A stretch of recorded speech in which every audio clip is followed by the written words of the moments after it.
What's going on, everybody? Mortem here, this time bringing you some of my favorite Soulslikes. An interesting genre, certainly filled with some highs and lows, and one that I have a bit of an interest in here and there, though truth be told, I hardly consider myself a subject expert on that particular genre. But I do really enjoy games where the emphasis is definitely on the moment-to-moment gameplay and how the feel of that interacts with it, and then ideally, if it's well done anyway, it also incorporates an incredibly interesting world to dive into and explore. And so, again, I thought I'd walk you guys through some of my favorites here, but with a couple of considerations. One, I'm not including any game from FromSoftware on here, mostly because it would be too easy, but also because I haven't actually reviewed most of them. I think the only one of their games in particular that are definitely Souls-likes is Elden Ring. I have played many more than that, mind you, like Dark Souls 1, 2, and 3 as an example, but I never got around to reviewing those, or at least I haven't yet anyway. Mostly because, having played them, I know what goes into 100%ing those games, and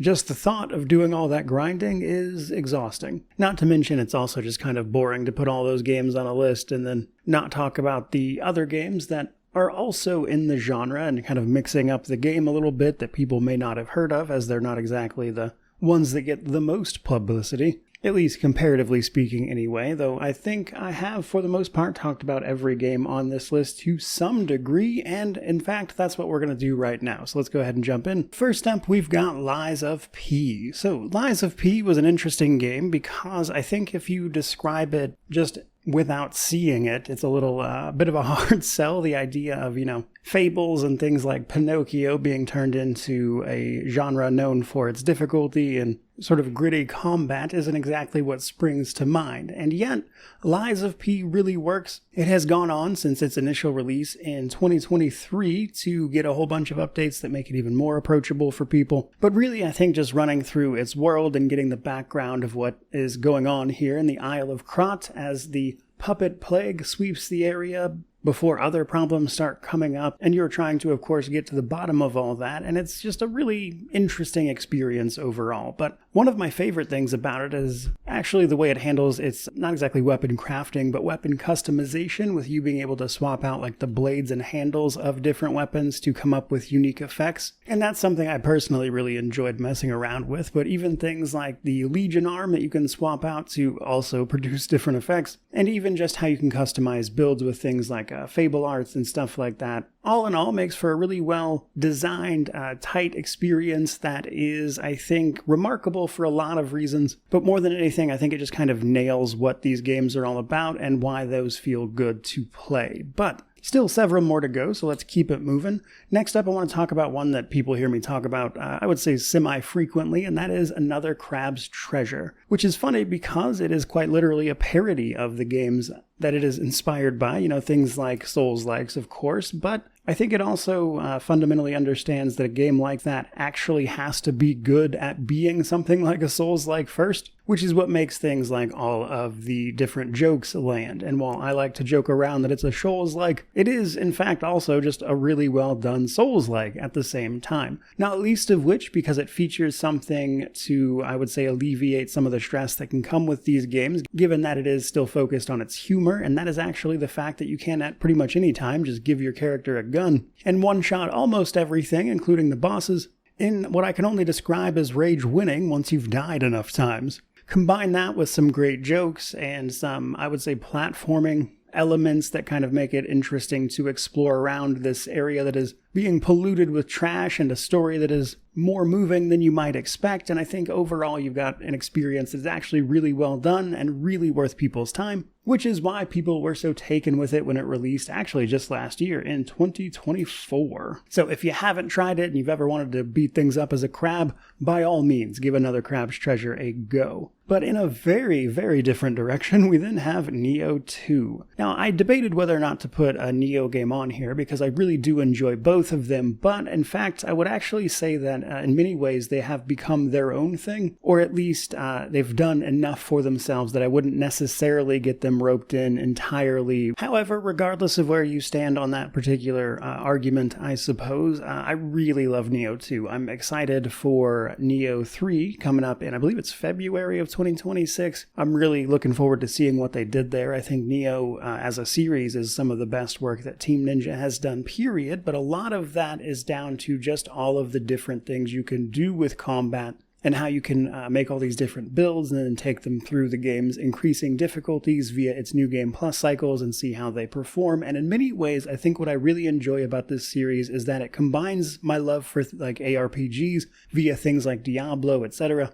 with another genre I enjoy, that being Soulslikes, of course. And those two things combined just turn into like this really great winning formula that speaks to me personally, and clearly a lot of other people, as those games did quite well. And while I think it is obviously a game that has its faults, things like that, Nioh 2 is not only one of my favorite Souls-likes, obviously, but also one of my favorite iterations of combat in video games, period. It's just a delight to play. And yet, we have a couple more to go, because second to last, we've got Black Myth Wukong. Another relatively recent title, just back in 2024 again, like the middle of that year, that I think just kind of nailed it and looks gorgeous for starters, but also brings a ton of really fun combat to the mix. And while it is a little bit limited in comparison to, something like Nioh 2 as an example, I still think it's a game that does a lot with a little, to the point where I think if you're interested in getting into the genre outside of the FromSoftware sphere, then this is one of the must-see stops on that journey.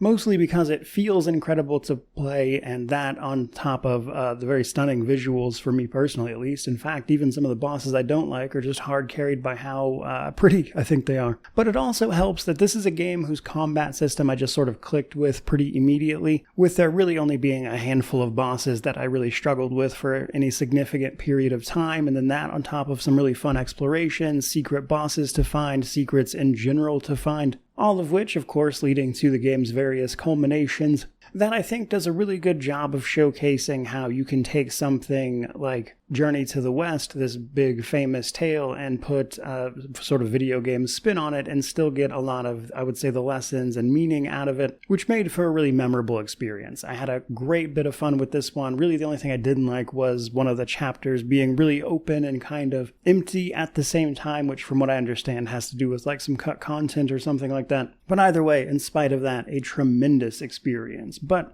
we still have one more to go, because the title that takes the cake here is, you probably guessed it if you've watched my more recent videos, I guess, which is the first Berserker Khazan, a game that came out this year, actually, in 2025, that blew me away as far as Souls-likes go, giving me that feeling of triumphing over a boss after just beating your head against a wall that is that boss for a significant period of time, and then the joy of overcoming that challenge, which is something I don't get from these games these days, especially if those fights feel particularly cheesy or cheap, and the first Berserker Khazan never did, even when I beat some of these bosses pre-nerf, as they nerfed a couple of them like Viper. But between the armor sets and how that works, the way the different missions are handled, how fantastic the combat felt, even if the individual combat styles were a little on the limited side. And again, just the visual style was also pretty appealing to me here as well. But I especially loved how the game felt when it comes to just simple things like parrying, for example. And as I always like to mention when it comes to this game, I also think it introduces a ton of great little quality of life features that are, in particular, things like the ability to gain experience when you die to a boss based on how much damage to its health you did. Meaning that the more successful your attempts, the more experience you get for them, which means you can level up while you are in the process of trying to defeat these bosses, which makes it feel like you're making progress even if you are, in fact, dying every time until you are powerful enough to overcome it, rather than having to just stop what you're doing